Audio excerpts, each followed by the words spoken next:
Order. We'll call the meeting to order. Good afternoon, everyone. At least we have a nice sunny day out there and not a rainy, doomy, gloomy weather forecast like we've had for a while. So it's great to see it, and hopefully we're on a good stretch of warm, dry weather for the next little while. I just want to ask if there's any declarations of interest. Anyone? No? Okay. And we'll start with the first item on the agenda, which is the Recreational Trailhead Study Phase 1 report. And that will be presented by Natalie Machakel. If I've got your name pronounced wrong, I'm sorry. And Andrea Nelson from GM Blue Plan. But before we hand that over, I just would like to present a motion that the report PDJ-JAAC-22-23 regarding Grey County's recreational trailhead study phase 1 be presented for review and comment. And could I have a mover and a seconder? I can move it. It's Brooke. Okay, thanks, Brooke. And I will second. Okay, thanks, Andrea.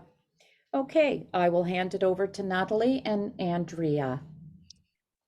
Thank you. And through the chair, good afternoon, everybody. I just wanted to briefly introduce Andrea Nelson, who has been retained by the county to complete the trailhead study. So it's a phase study, and it involves assessing select trail access points with high visitor demand in effort to create a roadmap for future infrastructure planning.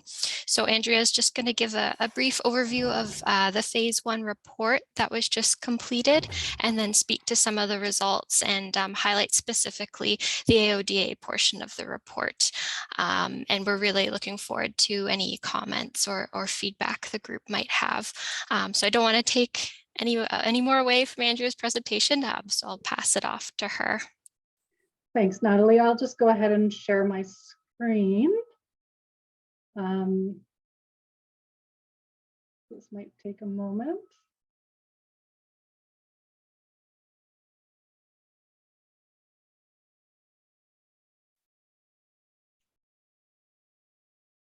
If you don't mind me asking, I'm just going to do that. And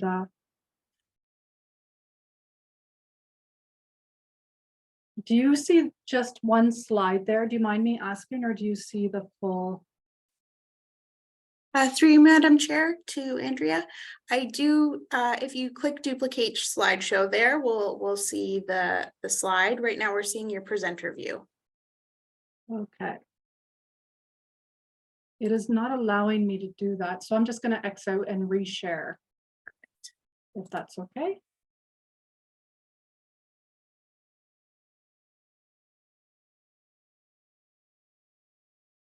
There we go. That's better. Okay, so Natalie, thank you for the introduction. This presentation ultimately presents the findings of the recreational trailhead study. There were 2 phases to it, including phase 1 and phase 2, which I'll go through later. The phase 2 was ultimately presented as preliminary in the report at this time. The study was initiated last summer. But before I begin, I would like to thank the Joint Accessibility Advisory Committee for their interest in this project. Further, at the end of the presentation, I would welcome any feedback or other considerations that I could include in the report.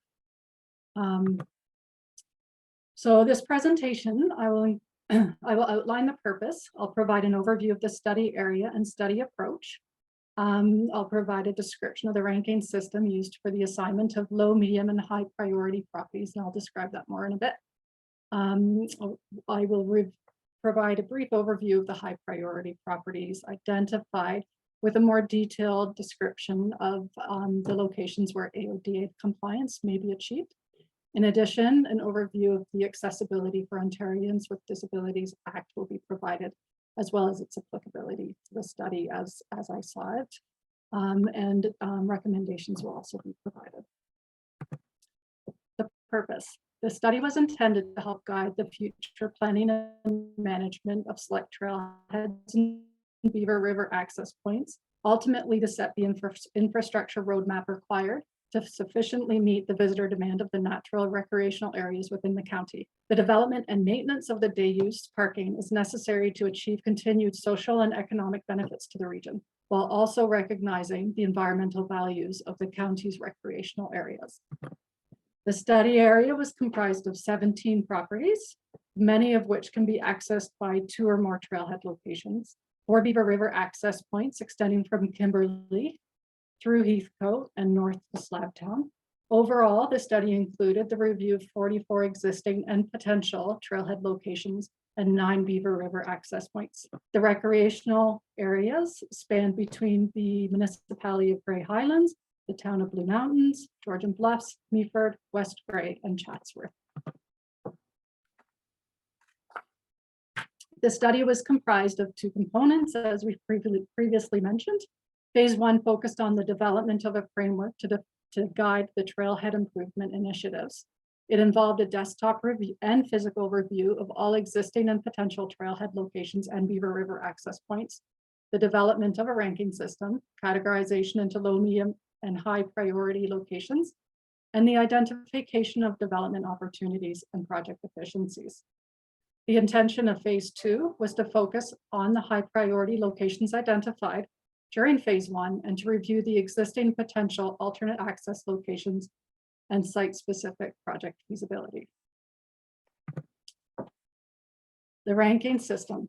Information collected as part of the review process was evaluated to rank the priority locations for infrastructure investment based on a set of criteria that included property users and usage, parking capacity issues, safety considerations, and lot condition and maintenance.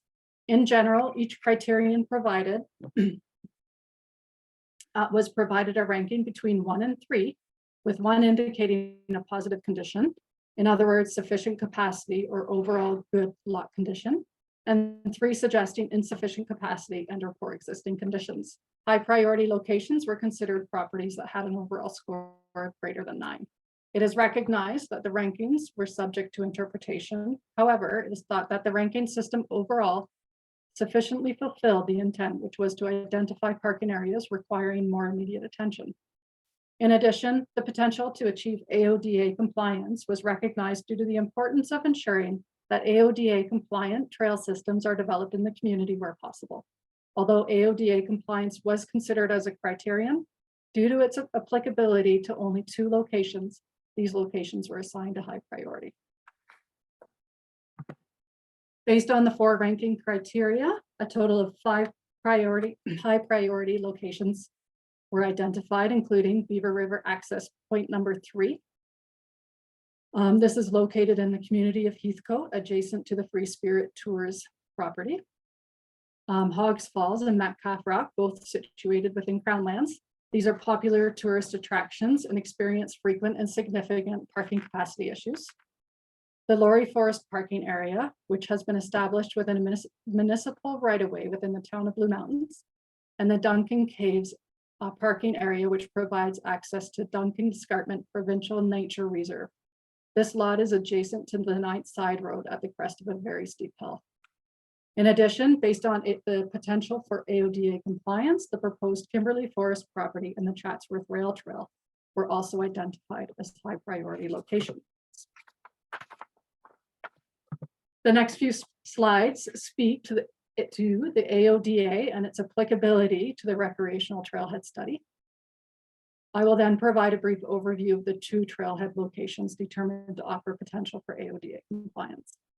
So the Accessibility for Ontarians with Disabilities Act, as you guys are all probably aware, states that the people of Ontario support the right of persons of all ages with disabilities to enjoy equal opportunity and to participate fully in the lives of the province. Of the 5 accessibility standards, the design of public spaces standards is considered to be the most relevant to the study. The goal is to help eliminate physical barriers to accessing some kinds of outdoor recreational experiences. The standards apply to newly constructed and redeveloped recreational trails that an obligated organization such as a local government intends to maintain. The standards do not apply to wilderness and backcountry trails. As such, when considering the requirement for AODA compliance at the trailheads, the adequacy of the trail system was taken into consideration. Ultimately, the applicability of the accessibility standards to design features that may need to be incorporated at the trailhead ultimately hinges upon whether the trail systems and uses associated with a given recreational area are required to be compliant or may be considered exempt. This required a clear understanding of how wilderness trails may be defined. As there is no definite definition of wilderness trails provided in the Act, the trail systems within the recreational areas were compared to the 4 categories of trails presented in the Ontario Trails Council trail policy. And I included a copy of this policy in the report for reference. According to this reference, with the exception of the rail trails, the majority of the trail systems, most of which are single tracks, would not be subject to the AODA standards. Further, provided the natural terrain and trail features, fully accessible trail development may not be supported when the overall impacts to the natural environment and project costs are considered. However, as previously mentioned, 2 locations were identified to have the potential to achieve AODA compliance. The Kimberley Forest Trails are located south of Kimberley in the municipality of Grey Highlands. The Friends of Kimberley Forest has initiated planning for the development of a parking area and trail access at the base of the escarpment adjacent to Grey Road 40, right in this field where you can see some cars drawn in on the schematic. This is being proposed to help resolve parking issues and associated safety issues in this area. The plan includes for the construction of a pedestrian bridge across the Beaver River. I don't know if you can see my mouse, but this is where the pedestrian bridge would be developed. In addition, it's thought that the trails running along the Beaver River could be developed with slopes that may accommodate challenged mobility users. So the trails that extend along the Beaver River and run further to the north towards Kimberley.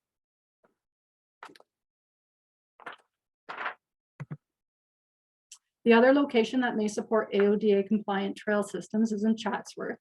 There is a group that is actively looking into options in this area at this time.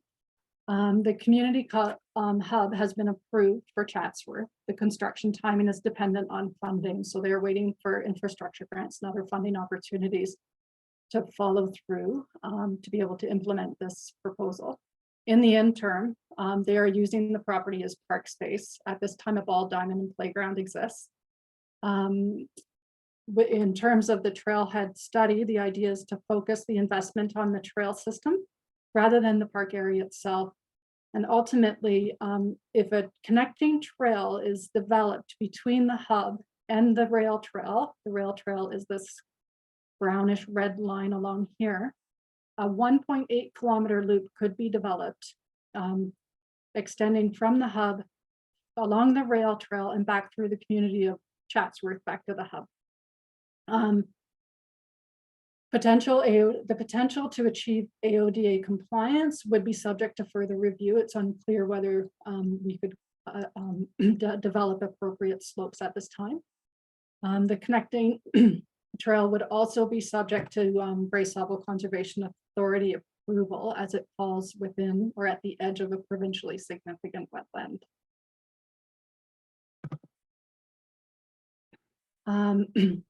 What else can be done?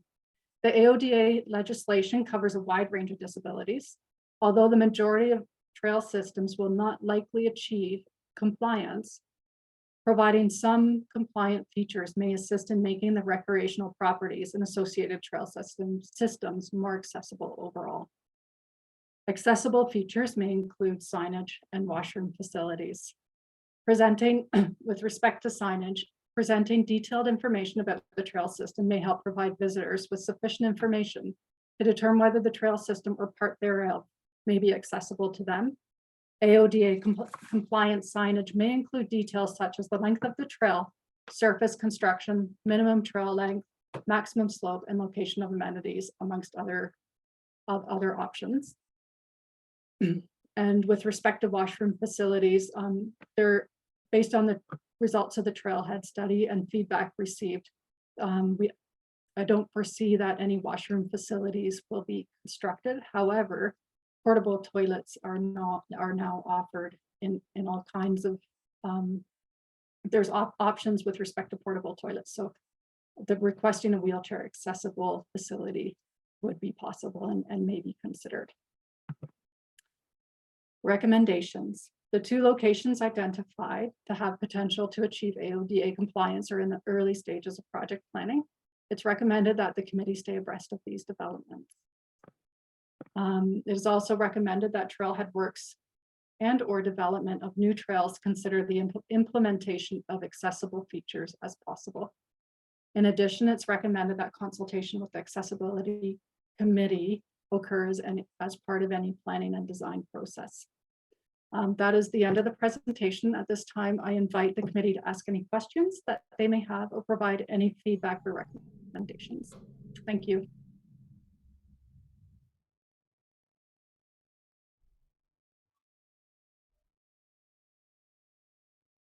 Does anyone have any questions for Andrea?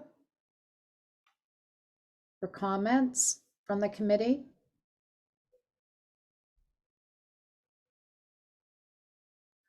Anyone? I will jump in here and just mention that if no one has any questions that they have right now, if they think of anything or have any recommendations, we are receiving comments until May 12th. If you require additional time, just send me an email by May 12th and I can confirm, I can wait for those comments. If you can provide me a date that you can provide them by. That's great. Kathy. Through you, Chair. Thanks very much for the presentation. It was a really well done presentation, and I appreciate that the endeavors to make something that's not required to be accessible as possible.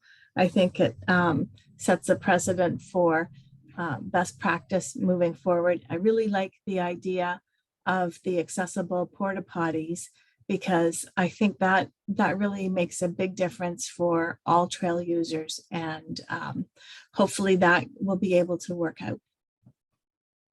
Great, thanks, Kathy. Andrea. Thank you. Through you, the chair. I appreciated the PowerPoint presentation because I did download in advance the report that was in the package and zoomed in on that columns list. It's that comprehensive list of the trailheads. But did I miss an email where that PowerPoint has been circulated to us? Because I would really like to digest it and be able to review it. For you, Madam Chair, if I may. Yes, thanks, Sarah. It will be posted to the website following the meeting today. Perfect. Thank you very much. Just because that's very helpful, the way that you've outlined it with the maps and such. So I'd like to be able to zoom in on those as well. I'm not as familiar with those 2 properties, so I'm keen to hear any feedback from anybody else. So I'm going to speak up on the 2 properties and say that there are groups, there are individual groups of the Friends of Kimberley Forest. I'm not sure what the group for Chatsworth is called, but I do know that there's a group looking into it actively at this time. So if there is an interest, it wouldn't hurt to reach out to those groups. It's, as I've indicated in the report, there's potential. This is always subject to further review based as discussed in the report. That's great. Thank you, Andrea, for your presentation. It was well done. I agree with Kathy's comments. It's well put together and well presented to the committee. So thank you for your time today on that. I'll take it back to the committee. Can I get a vote on the motion that was presented? Everyone in favor?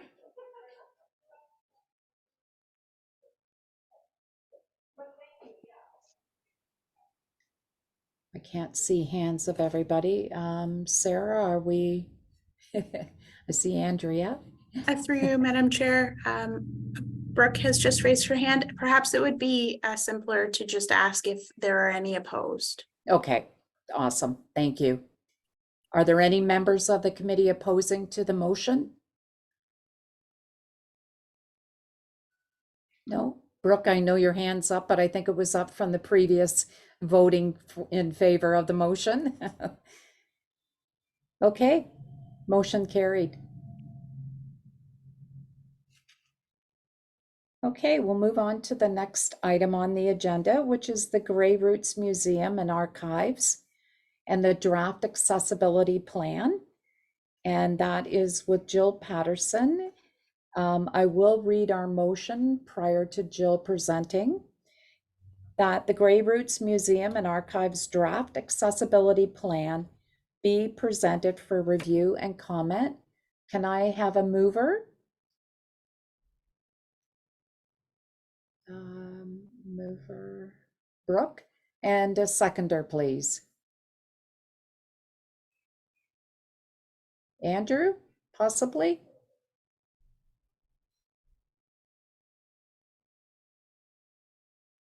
Andrea? Great, thank you. Okay, I'll hand it over to you, Jill. Hi, everybody.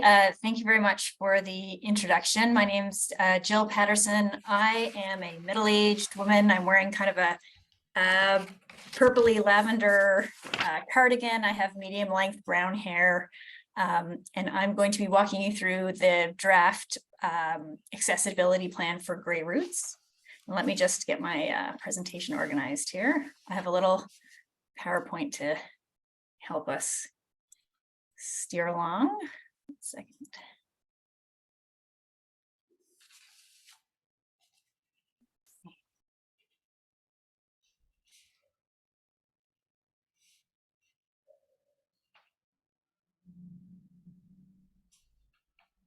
All right, you guys are seeing a PowerPoint presentation there. Excellent. Okay. So each year, Grey Roots Museum and Archives applies to the Community Museum Operating Grant offered by the Ministry of Heritage, Tourism, Sport and Cultural Industries at the province of Ontario. The province outlines 10 standards for community museums that represent the minimum requirement for the operation of a good museum. Each year, eligible applicants to the Community Museum Operating Grant program are required to submit materials for evaluation to ensure that they continue to meet the criteria established in the grant. For this year, the ministry is requesting that all applicants submit a copy of their current accessibility plan when they submit their applications at the end of June. And all museums must have their own individual plan, which draws on the physical plant standard policy and the community standard policy. The plan may also draw upon the accessibility policy or plan of the municipality or larger entity which the museum reports to. And for Grey Roots, that's of course Grey County. A plan usually covers 3 to 5 years and should be no more than 5 pages long. So please know that I recognize my plan is 6 pages long, but I'll work on that after I receive feedback and get to the final draft. So here's Grey Roots Museum and Archives. The first slide just shows a picture of our main building sort of facing north, so facing the front doors. So the physical plant standard through the province of Ontario states that as a community museum, your buildings and grounds must provide a safe and functional environment for visitors, staff, the collection, and associated activities. This objective must be balanced with the need to preserve the integrity of heritage buildings as artifacts themselves, as well as archaeological resources present in the property. The community standard explains that a community's heritage is part of its identity, and as stewards of the community's heritage, the museum is actively engaged in the community and responsive to its needs. The museum is accessible and relevant and draws support from its community.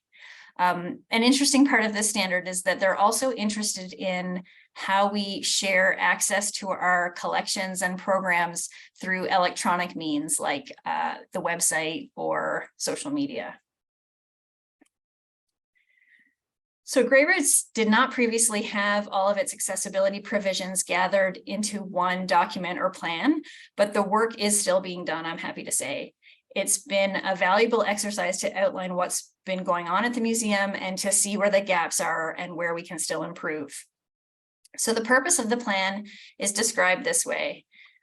Guided by the principles of dignity, independence, integration, and equality of opportunity, this plan sets out the current actions and future goals at Grey Roots Museum and Archives to provide high quality, accessible, and inclusive services to people of all ages and abilities. The first page of the document covers many of the County of Grey's policies and plans that Grey Roots would be governed by, such as the accessible customer service policy, the multi-year accessibility plan, the corporate work plan, accommodation and accessibility policies, and of course, Grey County Joint Accessibility Advisory Committee that I'm happy to speak to today.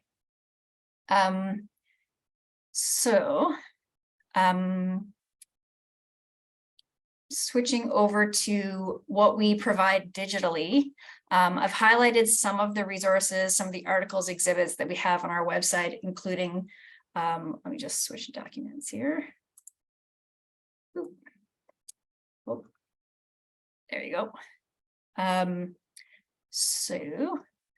Grey Roots Museum and Archives holds a collection of over 15,000 artifacts in its permanent collection, and these objects can be explored online on our website. Grey Roots Archives can also be searched online, and access can be assisted by calling the archive staff, who are happy to assist. We have a selection of what we call Grey County Stories, which showcase dozens of searchable articles highlighting the people, places, and events that make up Grey County's history. I think there's dozens of articles there. We have a selection of online exhibitions and programs. I just wanted to highlight in my presentation the Facing the Flames exhibit, virtual exhibit, which is really interactive. You can navigate virtually around the Facing the Flames exhibit, click on different info points, listen to different media, video. It's pretty swish. Let's see. We also have a selection of online interactive maps that show significant locations of points of interest around Grey County, showing historical communities and locations of different historic sites and that kind of thing. Another way that we provide access is the consideration of a financial barrier.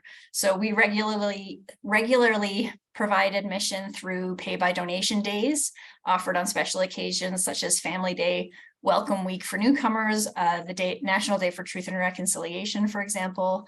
But we also do monthly programs such as Toddlers Take the Museum, which is a partnership with Early On Centers and is free for those who register. We also do quite a few free lectures in our museum. Okay. So general provisions currently at Grey Roots Museum and Archives. I'll just touch on training. All Grey Roots staff and volunteers are required to take the county's accessibility customer service training. The training includes an introduction to staff responsibilities under the Accessibility for Ontarians with Disabilities Act, the Ontarians with Disabilities Act, and the Human Rights Code. It reviews Grey County policies and procedures associated with the corporate accessibility policy. Staff and volunteers are informed of the types of disabilities and barriers and guiding principles for accessible customer services and specific best practices for accommodation of various abilities. Communication, staff are just instructed to remember when communicating with a person with a disability, staff are encouraged to be flexible in the provision of services in order to meet the needs of the individual, identify, remove, and prevent barriers, be respectful by serving the person while considering their disability. Information about the site layout and accessibility can be found in advance by calling the museum's visitor services team or online. Assistive devices. Grey Root staff are trained on the various types of assistive devices that visitors are welcome to use any device they need to access our site, and staff are reminded not to touch or remove assistive devices without permission. Service animals are welcome at Grey Roots Museum and Archives and Morriston Heritage Village in any location that is open to the public. A person with a disability may be accompanied by a support person to help them get around or complete tasks. The support person is not charged admission at Grey Roots. Staff are reminded to assist the customer, not the support person.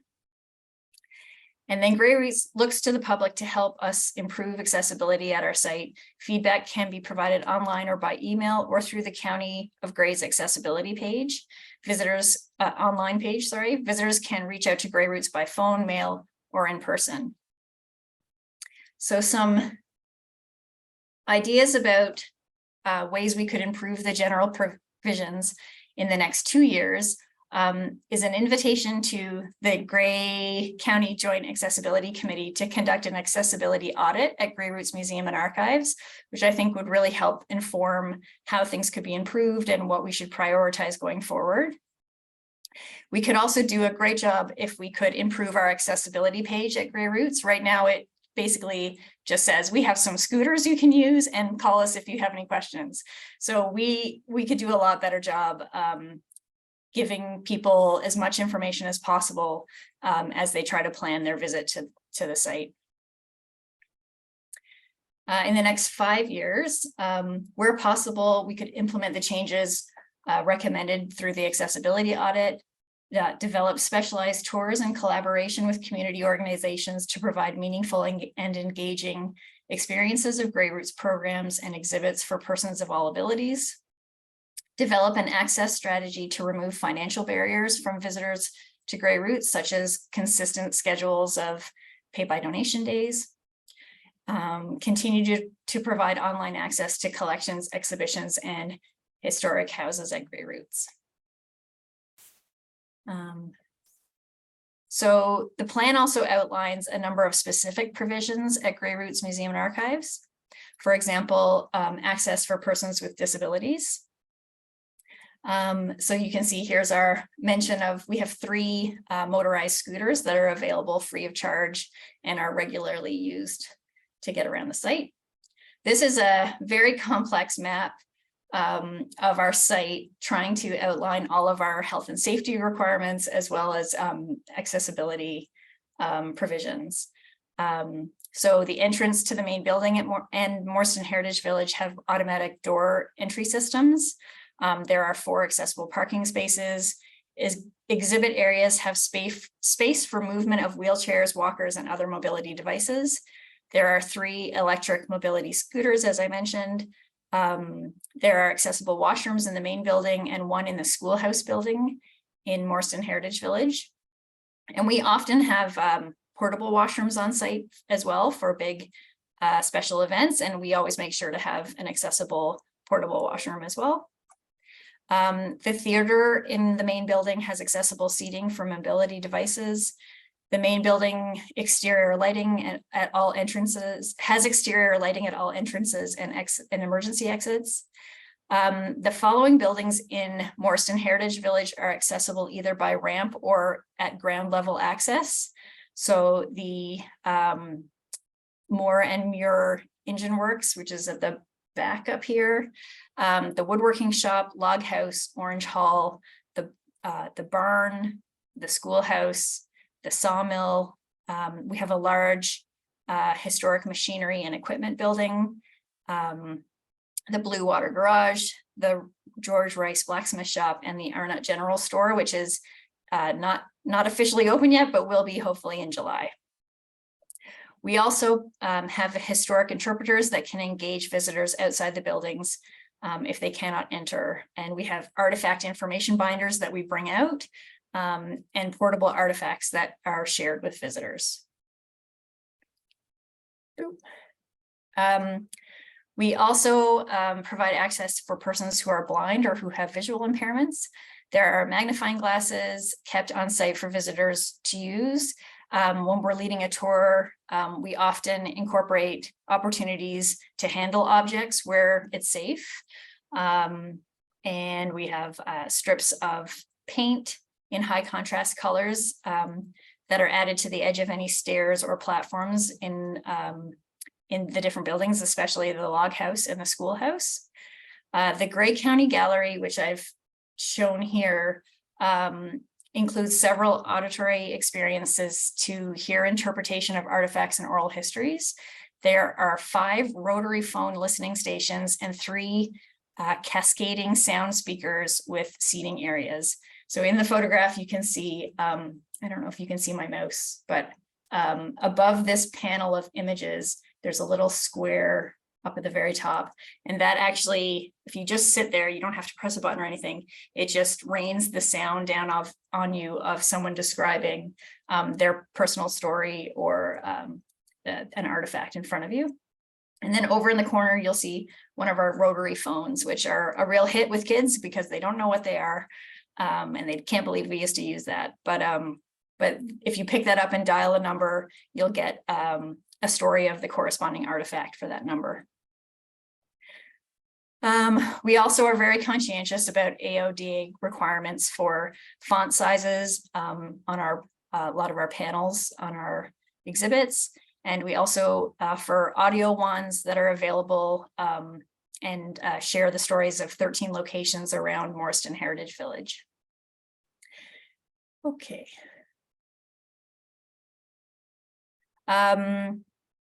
To speak to access for persons who are deaf or are hard of hearing, staff are trained to assist by speaking clearly and facing the visitor to assist those who may be lip reading. Information on the museum's exhibits is provided in print form. There are specific provisions for access for persons with intellectual disabilities or learning disabilities. Exhibit content is presented in plain language and includes images and objects for a variety of age levels and abilities. Staff are trained to be patient and speak clearly and directly. Hands-on experiences are offered to engage a variety of senses and learning styles. Access for persons with language barriers, for ESL groups or English as a second language groups, the teacher or interpreter are provided with free admission, and French language tours are available, are able to be arranged. Access for young visitors, Grey Roots education programs are developed on the principle of experiential learning. Hands-on activities are integrated into all programs. Programming is designed to be adaptive to the audience in a variety of ages and abilities. Grey Roots traveling exhibits provide many interactive experiences. And we recently opened a children's gallery that provides an activity center for families to explore with young children. A comfortable area is provided for nursing or bottle feeding.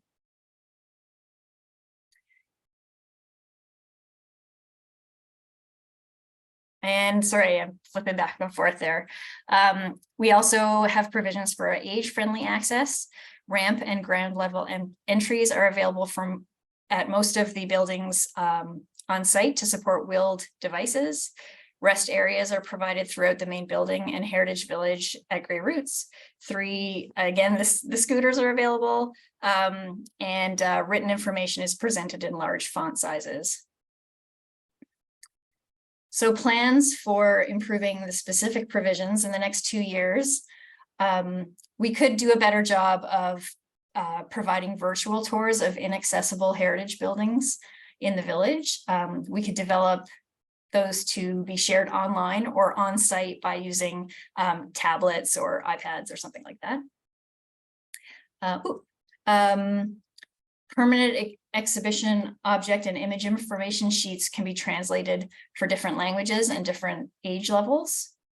We're working on interactive activity carts that will be added to the Grey County Gallery's permanent exhibits to provide play-based learning opportunities for young people and families. And then plans for future improvements to the specific provisions in the next 5 years are any new builds in Morriston Heritage Village will be accessible as per the Ontario Building Code.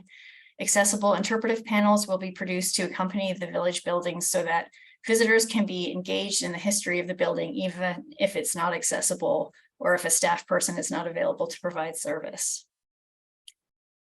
And I end just with a image of our schoolhouse, just because I'm here to learn. So I'm happy to open the floor for questions or comments.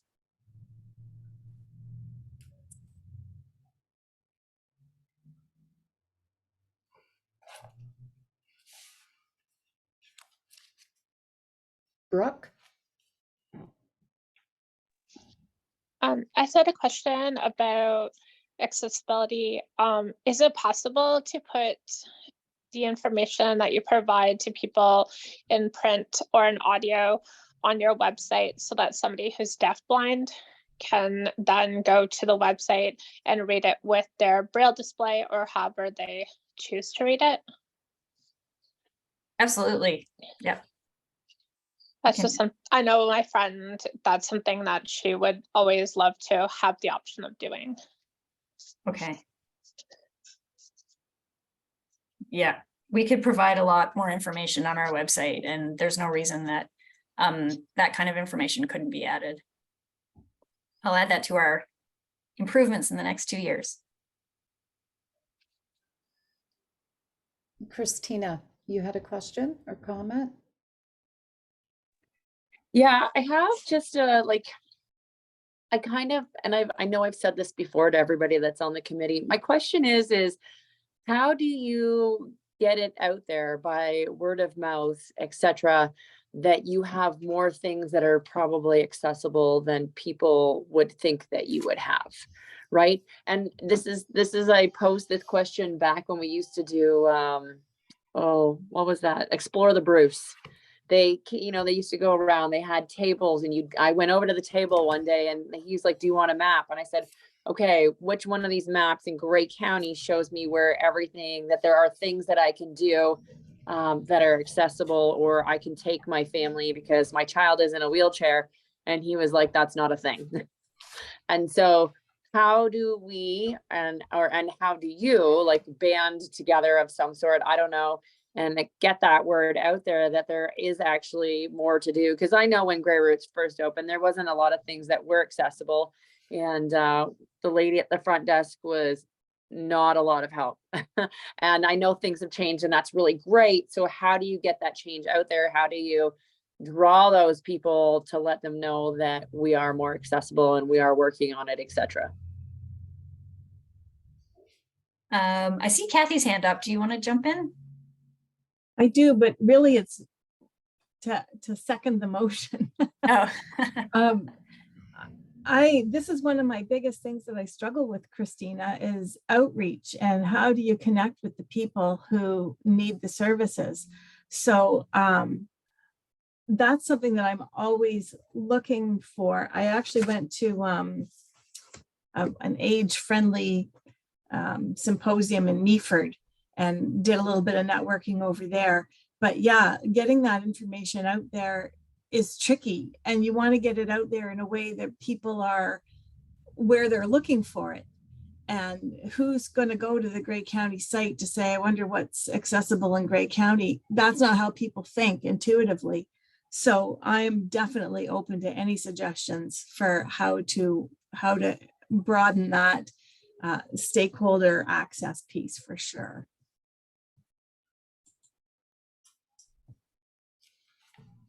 That's great, Kathy. And the only comment I have, Jill, is number one, thank you for the presentation. It was excellent.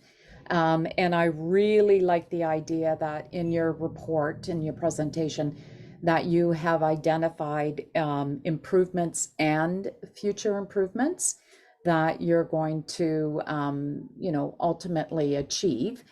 And I like the idea that you presented those in the presentation to this committee. Thank you for doing that. Thank you so much. And I could say, we could add that as a hopeful improvement is to put some attention to how we communicate out to community organizations and various networks to get the word out about what we can offer. So we'll say strategy development on communications of accessibility offerings. That's great. Thank you. No Does problem. anyone else have any questions or comments for Jill from the committee? No, I do, it's Brooke. Brooke, okay. So we always have a lot of visitors that come, whether it be for camping or for whatever reasons. So is there a way to target tourism, like wherever people would get their information for tourists? That might only hit tourists, but it would at least be a start. Kind of saying like, hey, did you know that all these things are accessible? And then they'll be able to then go out and see what else there is. And then like for actual people, maybe sending out some sort of, I don't know, some sort of something. I don't know what the county sends out because I don't read our mail because I can't see it. So I just don't pay attention to what the county sends out. But I'm sure there's stuff that does get sent to residents where you could say like, hey, did you know that here at Grey Roots we're doing all these changes, and then just kind of like every once in a while saying, hey, did you know? Because somebody like my family might be like, oh, well, that's really cool. Maybe we should go check that out. It's a great idea. Kathy, did you want to add to that? Yeah, I just want to say thank you for that, Brooke. I don't know why I didn't think of our own in-house tourism and Grey Roots communications strategy people, but I definitely will be connecting with them now. I'm somehow in my head, I was just thinking out there, but I wasn't thinking in-house we can reach out. So that's perfect. Thank you. Okay. Thank you, everybody. You're welcome, Jill. Thank you very much for your presentation. We appreciate it. Okay, and can I ask for any objections to the motion? Are there any objections? No, Brooke, you still have your hand up. I assume you're not objecting. Great. Okay, motion carried. So the next item on the agenda is the Town of Hanover's draft multi-year accessibility plan for 2023 to 2025.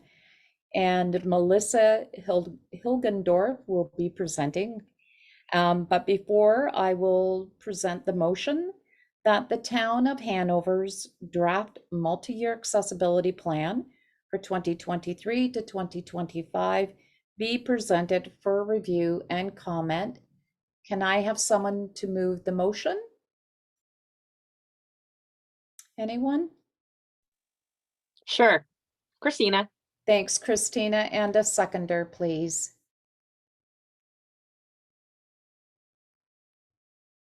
Anyone? I can give it Andrea, as Brooke. thank you. Oh, Brooke, okay. Brooke, okay, thank you. And I will hand it over to Melissa. Thanks, Melissa. Thank you, everyone. I appreciate the flexibility, first of all, in the organizers of this meeting in kind of delaying sending out the agenda package so that we could include this plan. I really appreciate that. We are hoping to take our multi-year accessibility plan to council next week on Monday. And we'd really love to incorporate any feedback that this committee has within the plan. So this is the second plan that I've been a part of developing with the Town of Hanover and bringing to the committee. And it is structured very similarly to our previous multi-year plan, where it's kind of laid out according to the legislative requirements. I feel that has helped our staff kind of key in on those compliance areas. And we've been trying to work more collaboratively with all departments to try to include more information from different areas in the plan. So, I mean, this year, or this plan is, I feel, improved over our previous plan. And it is by having all, different people engaged, it is helping them to think about this moving forward. So I'm not going to go through the plan like in detail unless the committee would like me to. I thought I would stick to focusing on more so the highlights of our upcoming plans. It does include information about some recent initiatives, but I think the key is what we're going to do moving forward. So at this time, we do have our accessibility policies on the docket for review. So when this happens, it will be collaborative. Again, we have a bit of a working group who will be looking at some of these policies. And then once they are updated, then we'll be distributing them to all staff and being sure that they're reviewed and that everyone understands them appropriately. We are ensuring that our recreational programming and cultural initiatives serve a wide audience. So not that that's a new thing, but it is something that we see as growing in the town and as we bring in new initiatives and new programs. One area that we do recognize is an area for improvement is educating our staff in creating accessible documents. I know I myself have areas to learn in that. Kathy helped me with this plan actually in a few areas, so I appreciate that, Kathy. So our hope is over time that we will be able to create kind of a hub of resources and some education for our staff around that. We are also in the midst of implementing various pieces of software. One of those is called eScribe Agenda software, and so it will have ability to offer both PDF and HTML versions of agenda packages. And in a future phase of that, we'll see live streaming, which we would ensure is compliant with the WCAG items. We also are bringing on, in the midst of bringing on a system called Citywide. And right now part of it includes a portal where the public can use it to provide feedback on or notify us of many things. And so they have set up a category in there related to accessibility. And that program is good to help ensure accountability because it stays listed in the program as an outstanding item until it's not. So it really helps to make sure that those items don't fall off the radar and that someone is accountable for addressing them.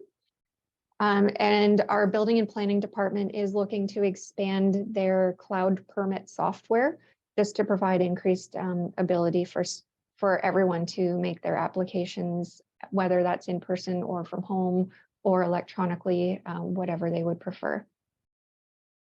We are also looking at a new website platform.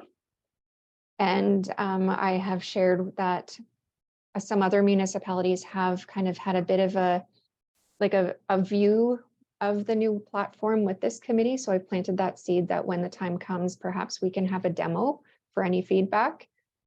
And some projects coming up that we will definitely be considering accessibility within. You may have heard Hanover is considering a splash pad. Yet to be determined where that will be, but when the time comes, we will come to the committee for input and comment. We will be hopefully in the near future, maybe at our next meeting, bringing plans to the committee for the public areas of a new fire station that is going to be built. And we are looking at extensions to various sidewalk areas. And so we just recently discussed this at our management team and noting that we do need to have that public consultation as part of that process and consulting this committee. And otherwise, kind of outside of the legislated requirements, the town does aim to continue providing local businesses and developers and partners with assistance in considering and improving accessibility. And you may note that Andrew Wilkin from our building and planning department, he will sometimes bring site plans to this committee for their inputs that can be shared with the developers, even though it's not a municipally owned building. It's something that our our community members will be having access to. And we also have a funding program in place that can help our local businesses make improvements. And one of those main areas considers accessibility. Does anyone have any comments or feedback that they would like to share with respect to our multi-year accessibility plan?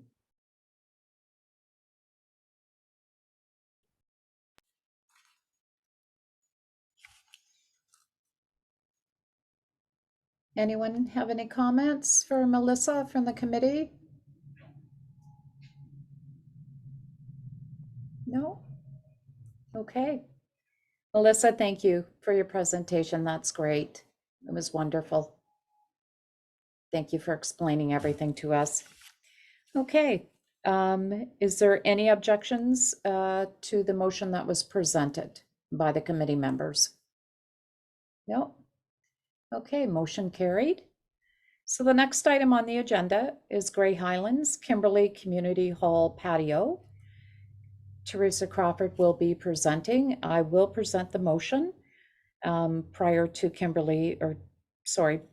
Teresa presenting, that the report Kimberley Community Hall patio be received, and that the Grey County Joint Accessibility Advisory Committee provide input for consideration for the installation of the new concrete patio.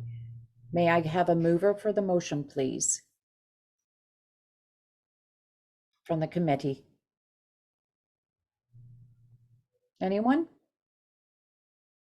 Andrea, thank you. And can I have a seconder, please?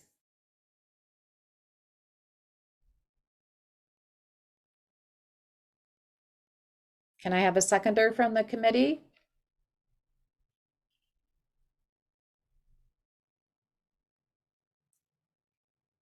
Andrew, thank you. Okay, Teresa, I'll hand it over to you. Thank you. Great, thank you.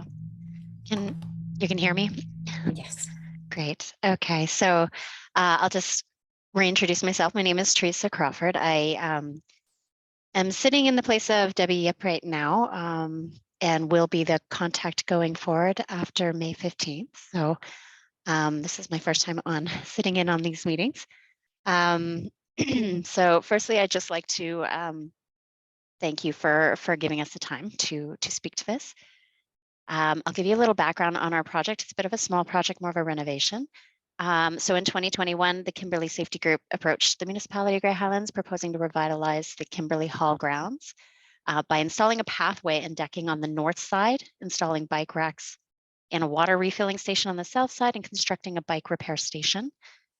These items will provide improved mobility for pedestrians and cyclists of all ages and abilities. So this undertaking, as a first stage of a larger Kimberley Safety Group vision, is intended to take place at the beginning of the spring 2023, and it will include a construction of a 30 by 17 foot stamped concrete patio adjacent to the existing accessibility ramp. A section of the existing railway, which is going to equal approximately 48 inches, will be removed to allow access from the ramp to the patio. The existing access ramp will be widened to provide a level area to the access, a level area to access the patio, and a second railing will be installed on the exterior edge of that ramp. I have a couple drawings here that I can show you just so you have a better idea of what we are talking about. So if you don't mind, I will share my screen.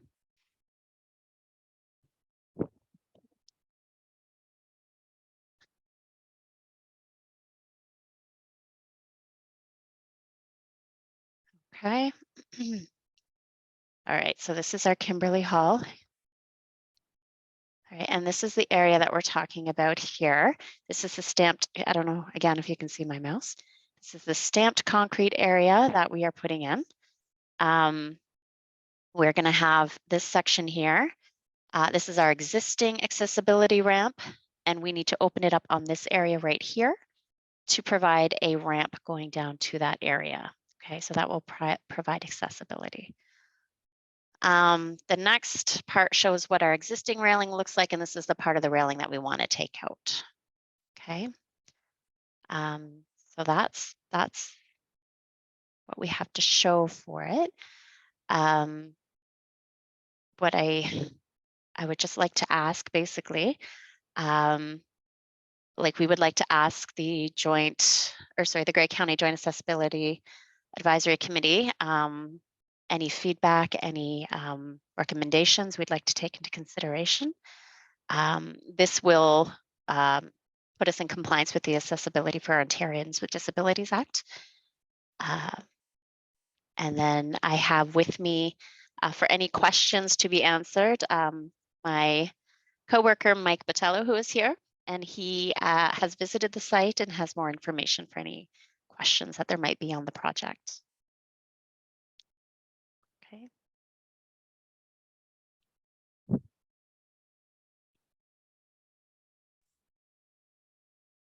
There's a bunch of hands up there. Okay. For you, Madam Chair, I think you're muted. For some reason, my mouse is not cooperating. Sorry, I saw Kathy's hand up.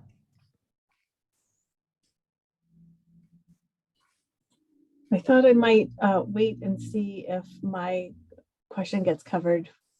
Okay. Andrea.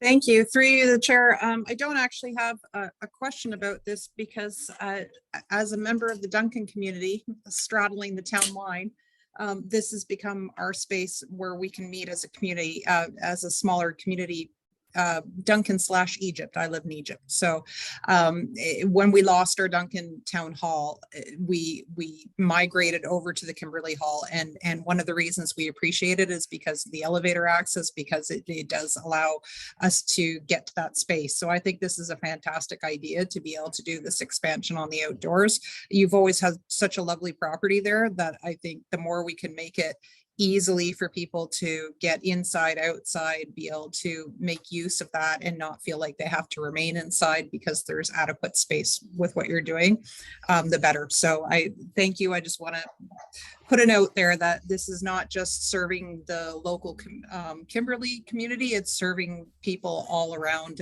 from Grey County who can access that building. So thanks. Thank you, Andrea. Does anyone else have any comments or questions for Teresa? Kathy? Hi there. Okay, thanks. Through you, Chair. I just wonder where you're going to take out the railing, what is the ground composition going to be? And does it kind of looks like there's a path there. Does that slope around to a door? Now, do you want me to pull the slide back up? Yeah, if you don't mind, if you maybe open up the picture with where we're going to open up the ramp, so I can probably better explain it here. So, all right, this one? No, the second one. Okay. With the gate, yeah, that one there. So, I think your question is, so behind where the current turf is, that's going to all be patterned concrete. And basically where you see the top two arrows where it says option 1, that's the only section we're going to remove. We're going to keep that corner piece in there for accessibility. And we're also going to extend on the other side a rail similar to that one, with also extending the concrete surface. I'm not sure if I answer your question there or if that's what you're after. Well, I'm not familiar with the property and I'm not sure where the access is from there. Like if you take that out, where do you go after you go to there? So you continue on in that right where Teresa's arrow cursor is right now, that dark gray, that ramp that goes, that goes right from the front door all the way across that. So that goes out into the parking lot there to a accessibility parking spot there. Okay, and so on the right of that drawing, it says Kimberley Community Hall. Where's the front door? So the front door is to the right. The hall, no, yeah, right? To the right a bit. Yeah. Go down right where that ends. The dark gray ends. Yeah, right there. That's the front door area. Okay, thanks very much. Yeah, you're very welcome. And then further to what Andrea was mentioning as well, I think this whole project is a continuation of the 2019 project where we installed the elevator to get full accessibility on a 2-story building. And it's pretty incredible that a 113-year-old building, we have the accessibility we do have there. So this is just an addition to that project and to that vision of the municipality of Grey Highlands.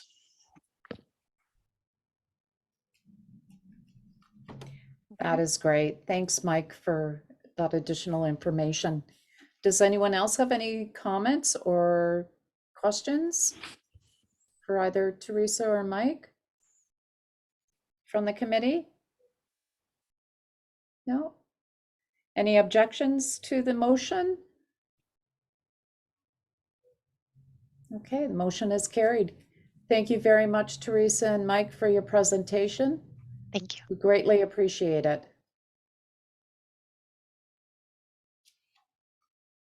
So the next item on the agenda is the Township of Georgian Bluffs accessibility improvements. This is to Kilsyth Park and Derby Arena and Sarawak Family Park. And now Lobley will be presenting. I believe I've pronounced your name correctly. Is it Neil? Okay, okay. I think I did that last time. Yeah, thanks. Anyway, I will present the motion that the Township of Georgian Bluffs report regarding accessibility improvements to the Kilsyth Park / Derby Arena and Sarawak Family Park be presented for review and comment. Can I have someone move the motion, please, from the committee? Brooke, thank you. And a seconder, please.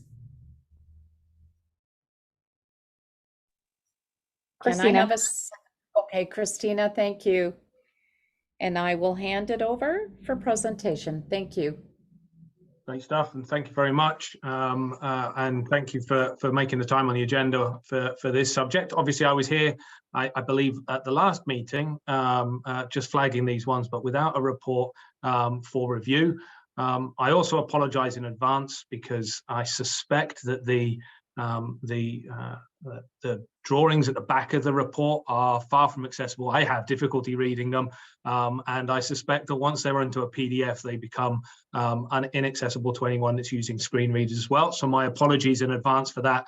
Hopefully the report highlighted the key elements of that. So really bringing back a matter which I know has been before the committee a number of times before. So thank you, Kathy, for sending and sharing the previous times that this has been before the committee. So I think Sarawak Family Park came before the committee in 2019. And I think in 2020, we brought forward some initial ideas around the Kilsyth Park.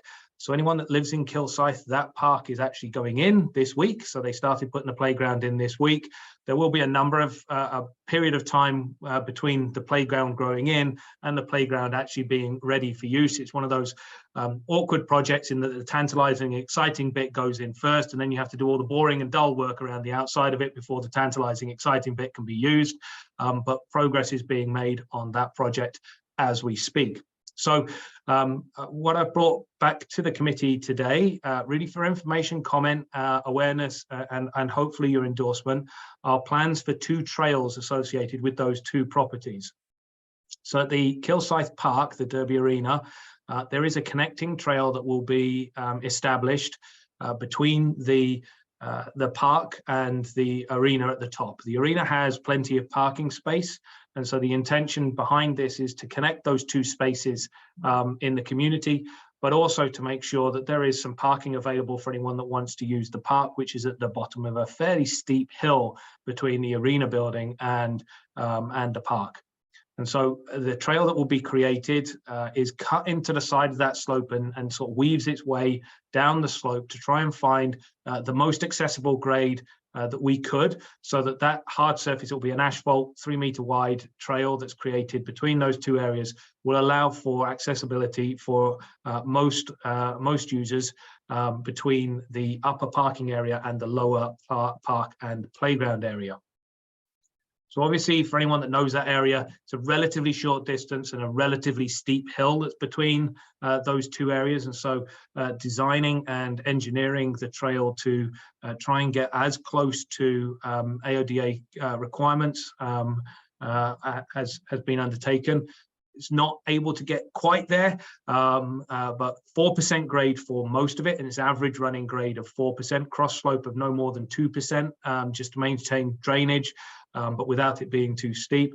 There is a section which will be running, have a running slope of around 5%, which is a little steeper than we would have liked, but there really isn't physically the space to be able to get down to a 4% slope in that area. So there's the trail at Kilsyth, linking Kilsyth Park and the Derby Arena. So that was the first of the two projects that was on the list today. The second one that's on the project is at Sarawak Family Park. And in a similar sort of vein, the intention here is to create accessibility through the park between the main sort of visitor entry point, which is the parking lot and washroom building at the front of the park, and then down through the park to the shoreline. And so again, although that park, as you drive past it, doesn't look like it's very steep, when you get into the park, it does slope quite steeply away, and it's a fairly consistent slope from Grey Road 1 down to the shoreline, and quite a drop in a relatively short amount of space. So the intention here is to create a trail. Again, it will be close to, I think it's 2.5 meter wide asphalt topped trail that will cut from the corner of the parking lot nearest the washroom, and it will maintain a slope of around about 4%, running slope of 4%, again a cross slope of no more than 2%, as it goes from the parking lot down to more or less the back of the beach area. And then the hope is that we will be securing a Moby mat, which many other municipalities have deployed on beaches in municipalities. And the Moby mat will be installed seasonally from the bottom end of that trail on a diagonal line, again, to try and get a grade down as low as we can. The beach is quite steep. And for anyone that lives on the water this year, you'll have seen that the water levels are significantly lower than they have been for the last few years. And that means that we have quite an extensive run of Moby mat. We're predicting about 25 meters of Moby mat, and we should be able to achieve a 5% grade. Again, we're not able to get to 4% because the beach is the beach and it has natural undulations, and we can't get a line which makes sense to a 4%, but we can get down to roughly a 5% running slope on the mobility mat that will run from the end of that trail down to the water's edge. Mobility mats obviously are not going to provide the optimum surface for rolling over, or for folks with who are unstable on their feet or unsteady on their feet. And so, but it does enhance it over rock and sand. And so this is hopefully going to provide for increased accessibility down to the water's edge, even if it can't quite achieve accessibility for all. So they're really the two projects that are on the list. I did want to also, and you'll have seen I slotted it in because it was all happening just as I was writing the report. I know that this group has been involved in Grey's Families with Autism work in the past, and I'm delighted to say that we have received some signage from Autism and are busy installing that our playgrounds across. So that will also be installed at Sarawak Family Park and at the new playground at Kilsyth.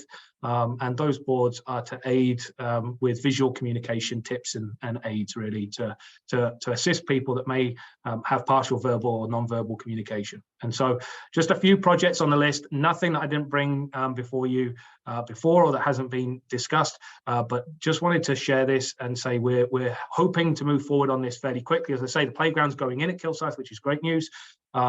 And I believe we're aiming to tender this work as soon as possible. Council's approving budget finally this evening, so hopefully we'll get a tender out for the trail work to commence as soon as possible and be completed before the end of the year. Thank you. Thank you. And Kathy, you have a question or comment? Yeah, I just wonder if there's any room in the budget to include signage just to talk about the grade that's almost there, but not quite, just to warn people. Mm-hmm. Yeah, no, that's a great point, and actually been a topic of conversation here. So yes, there is We can definitely look at that on these sites this year. It's interesting, we heard from the Trailhead study earlier on today, and it's a piece of work that I'm very keen to look at with the team here along our rail trail. There are sections of our rail trail which with relatively minor enhancements could be considered fully accessible, particularly as you come down to the trailhead that we have in Shallow Lake and head out along Shallow Lake towards Parkhead. That section is really on a singular grade and already has a good base underneath it. So that would be a project I'd be keen to look at as well. So we are looking at some signage in which we'd be able to convey what slopes people will encounter, where parking is accessible and where washrooms are and those sorts of things. And so we're looking at that from a consistency perspective, but yet we can definitely address that either on an interim basis at those two park sites or as part of that more permanent program. The other thing I should stress is, and I know the group has done, will be aware of some of the work that's been going on in terms of accessibility here. We're very keen to improve the information on our website. And so again, looking at how we might be able to present some of that information in more detail. You know, you've got plenty of space on a website for somebody that's interested. And so we can certainly expand on some of the opportunities we have in our parks and trail system in the township on our website. Excellent. Thank you. I just wanted to make a comment. I am so pleased to hear about the Moby Mat. A number of years ago in my past history with accessibility, I had introduced the Moby Mat to the municipality of the town of Wasaga Beach. And I do believe that they were the first municipality in Ontario. They were the first I heard about, certainly, yeah. Yeah, and I love the idea that the Moby Mat is still going strong. And something for the future, I don't know if it's something to be taken into consideration, are the Moby chairs.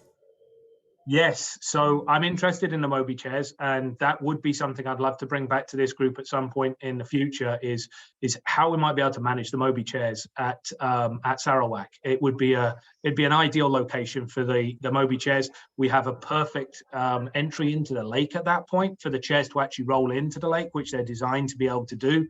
And so I'd love to talk to this group more about how we might be able to manage that at that site.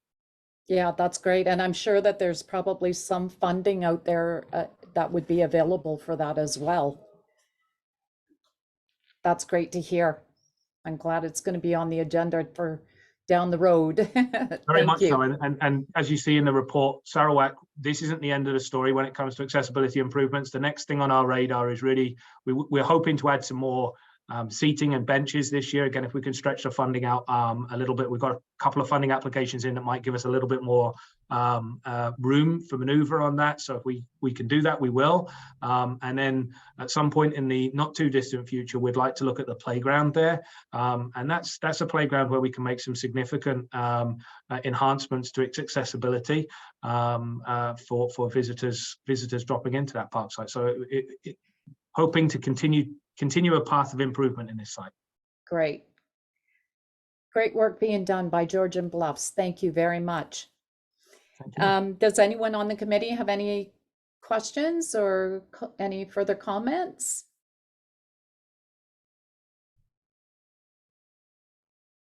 Anyone from the committee? I'm happy it's council tonight. I'm going to get lots of questions one way or another, so we're good.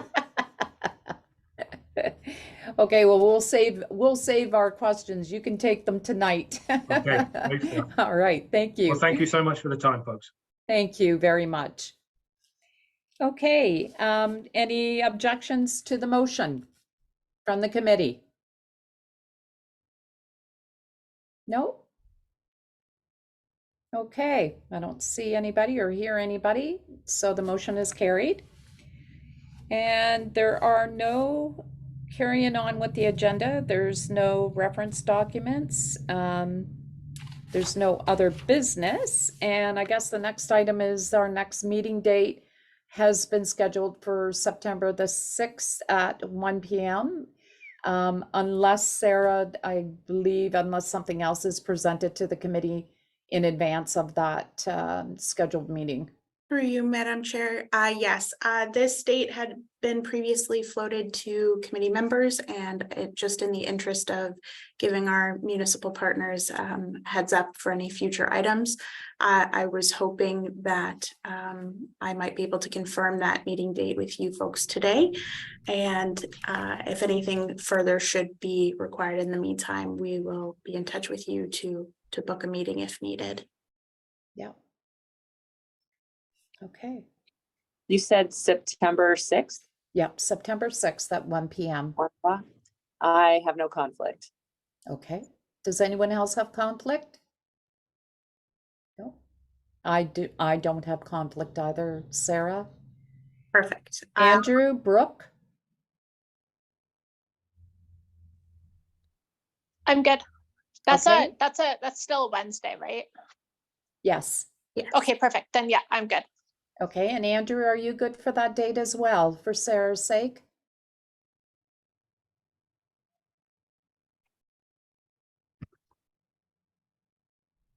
I good too.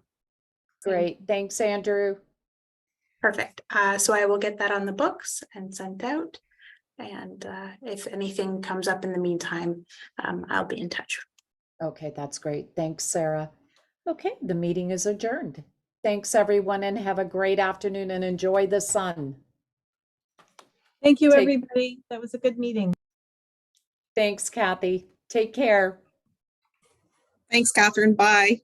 Bye-bye, Andrea. See you soon.